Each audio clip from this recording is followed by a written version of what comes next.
Bismillahirrahmanirrahim. Assalamualaikum warahmatullahi wabarakatuh. Alhamdulillahirabbil alamin.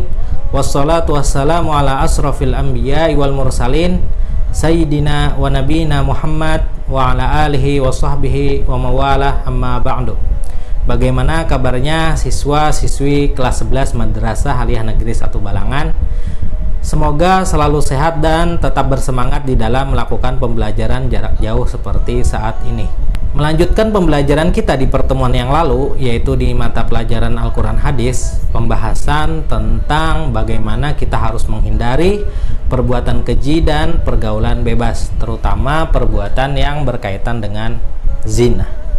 Di pertemuan yang lalu kita sudah mempelajari dua ayat Al-Quran, yaitu Quran Surah Al-Isra ayat 32 dan Quran Surah An-Nur ayat 2. Di Al-Quran Surah Al-Isra ayat ke-32, Allah Subhanahu wa Ta'ala melarang kita untuk mendekati perbuatan zina.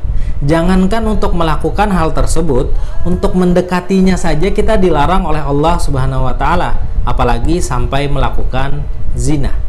Banyak perbuatan-perbuatan yang dapat mendekatkan diri kita ke perbuatan zina. Di antaranya memandang aurat lawan jenis, mendengarkan dan melihat sesuatu yang dapat membangkitkan hasrat seksual kita, juga membicarakan hal-hal yang mengarah kepada zina, pergaulan bebas, khalwat, dan lain sebagainya.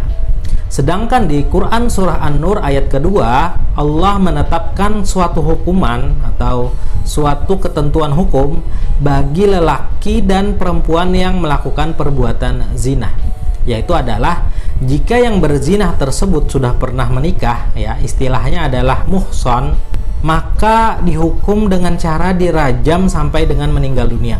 Adapun jika yang berzina tersebut pelakunya belum pernah menikah, istilahnya adalah ghairu muhson, maka hukumannya adalah dijilid atau didera atau dicambuk sebanyak 100 kali dera, serta diusir atau diasingkan, dijauhkan dari kampung halaman minimal selama 1 tahun.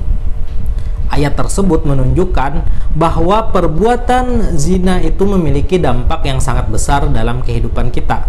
Oleh karena itu, di dalam Islam, perbuatan zina itu dianggap sebagai salah satu dari dosa-dosa besar. Tidak hanya tentang kedurhakaan kita kepada Allah Subhanahu wa Ta'ala, tetapi juga memberikan dampak negatif kepada lingkungan, kesehatan, dan sosial masyarakat kita. Nah, di pertemuan kali ini kita akan melihat hadis dari Rasulullah Shallallahu Alaihi Wasallam yang membicarakan tentang hal tersebut, yaitu perbuatan zina. Hadis ini diriwayatkan oleh Imam Al-Bukhari dan Imam Muslim melalui jalur sahabat Abu Hurairah radhiyallahu anhu.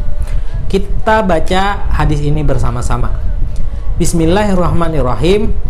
An Abi Hurairah radhiyallahu anhu qala Rasulullah sallallahu alaihi wasallam, la yazni zani hina yazni wa huwa mu'min, wa la yasriku sariku hina yasrik wa huwa mu'min, wa la yashribul khamra hina yasrabuha wa huwa mu'min.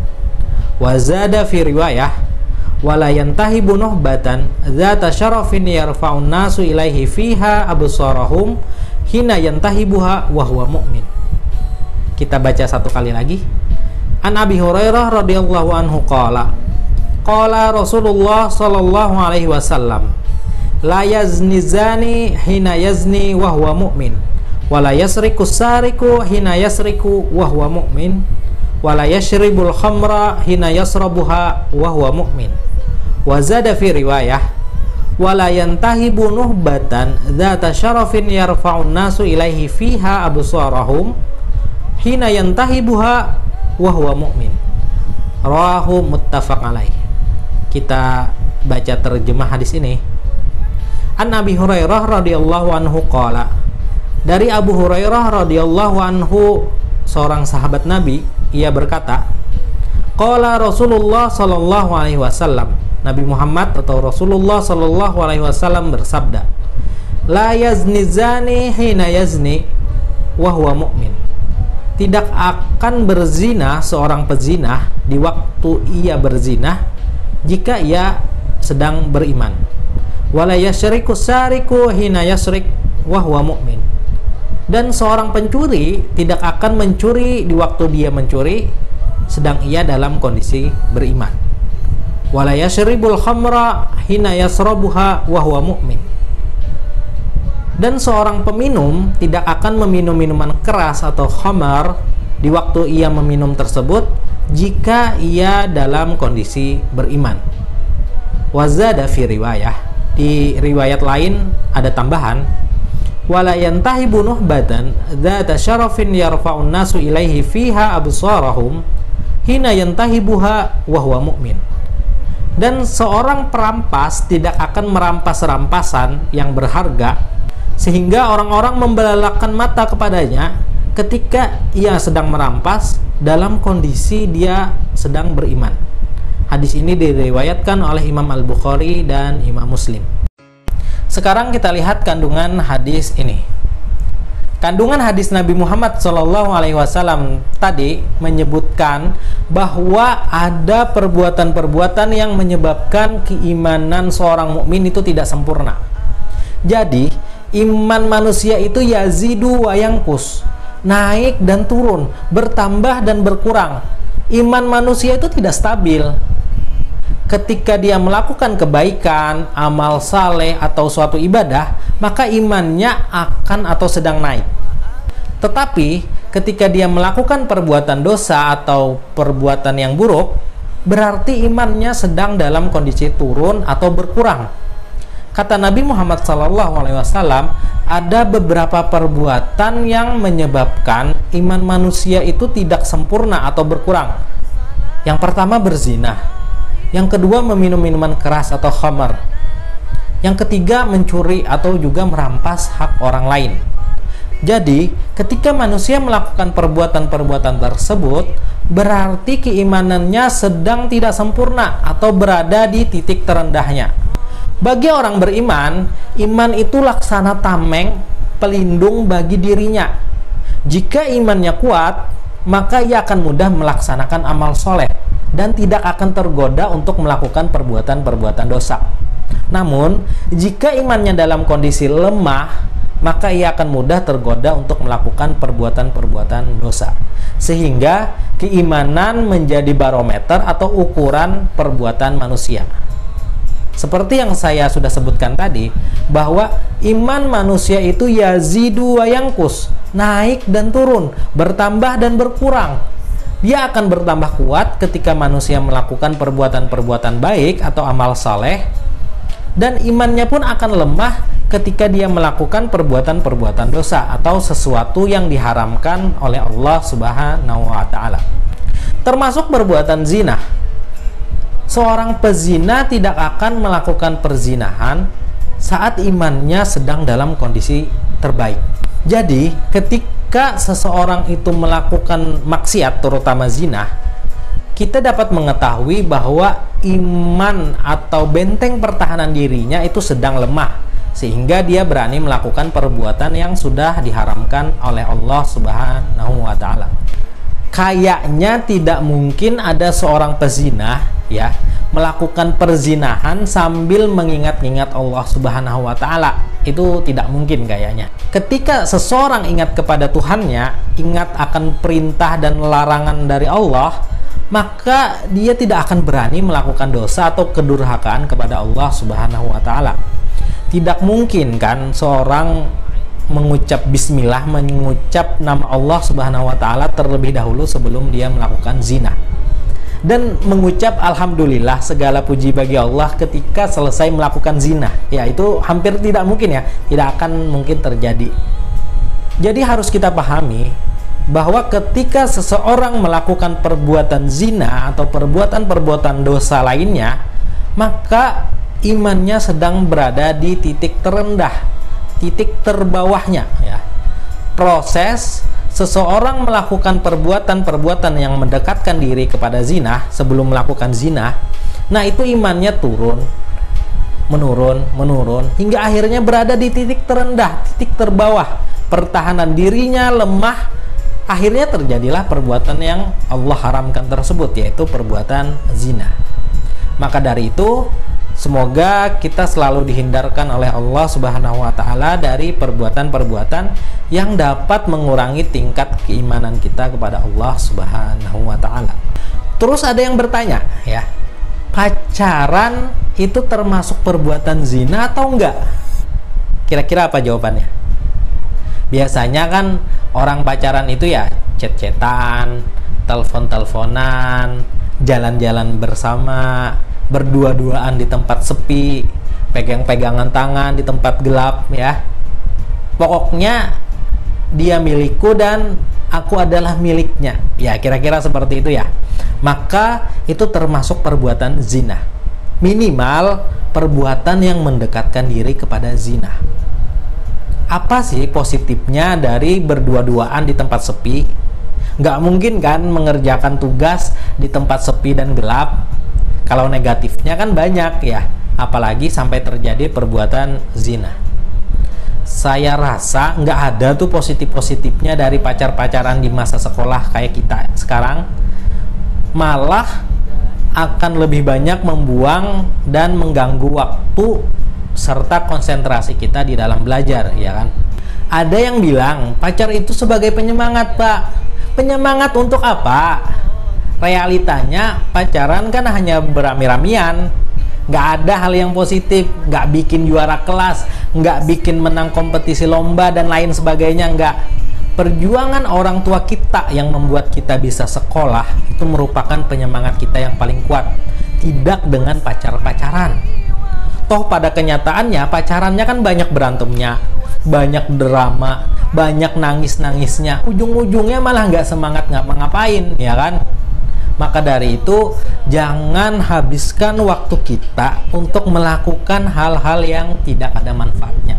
Terlebih lagi itu jika akan merugikan kita di masa yang akan datang. Ada juga yang berkomentarnya gini, kami kan pacaran, Pak, tapi kami nggak melakukan apa-apa. Di mana salahnya? Ya kalau nggak ngapa-ngapain, ngapain harus pacaran, ya kan? Cuma agar bisa memiliki dirinya, ya. Mau sampai kapan jagain jodoh orang?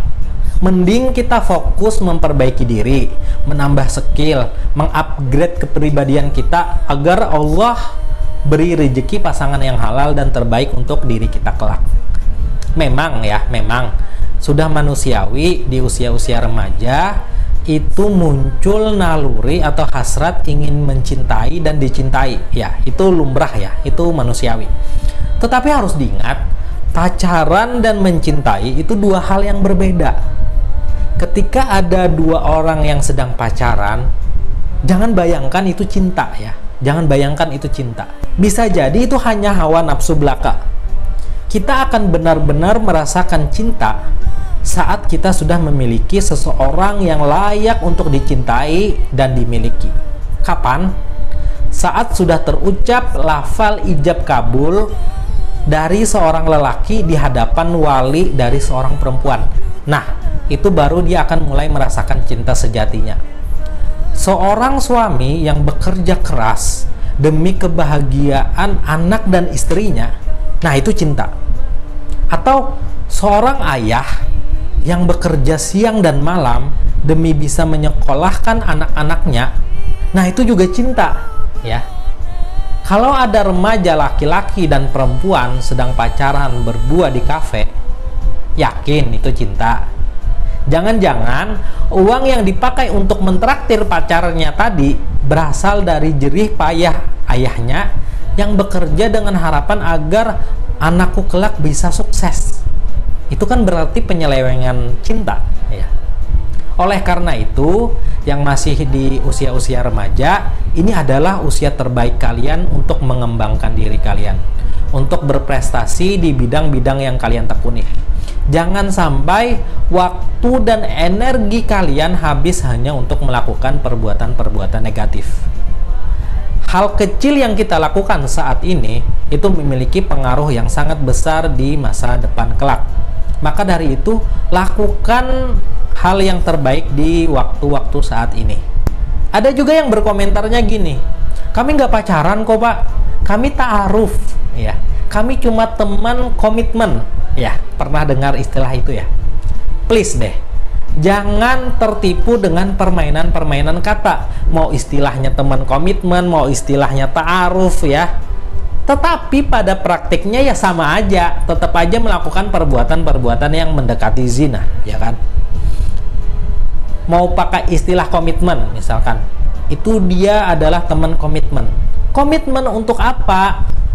Pengennya kan komitmen untuk hal-hal yang positif, ya kan? Tetapi pada praktiknya nggak ada positif-positifnya. Komitmen terbaik itu adalah saat lelaki mengucapkan akad nikah. Nah, itu baru diuji komitmennya. Bukan asal bicara komitmen ini, komitmen itu. Ujung-ujungnya ya juga pisah. Zina juga ujung-ujungnya. Atau mau pakai istilah ta'aruf supaya lebih agamis ya, supaya lebih alim, supaya lebih bagus, lebih suci, pakai istilah ta'aruf. Ta'aruf itu ada ketentuannya sesuai dengan hukum-hukum Islam. Ini ta'aruf kok chat-chatan, telepon-teleponan, video call, ta'aruf kok bertahun-tahun. Ini namanya maksiat yang dibalut dengan agama. Bahkan ada chat-chatan yang so agamis itu ya. Ukhti sudah sholat, ukhti sudah sholat tahajud, atau mau pakai panggilan abi, pakai panggilan umi, pakai bahasa Arab dan lain sebagainya. Please, jangan kita permainkan agama ini sebagai pelampiasan hawa nafsu kita. Jadi lucu. Sekali lagi ya, saya sebutkan bahwa gunakan waktu kita di masa-masa remaja ini untuk hal-hal yang positif. Jangan sampai usia keemasan kalian ini kalian lewatkan tanpa ada pencapaian hal-hal yang positif sedikit pun. Yang berprestasi di sekolah, terus tingkatkan prestasinya. Sekolah setinggi-tingginya.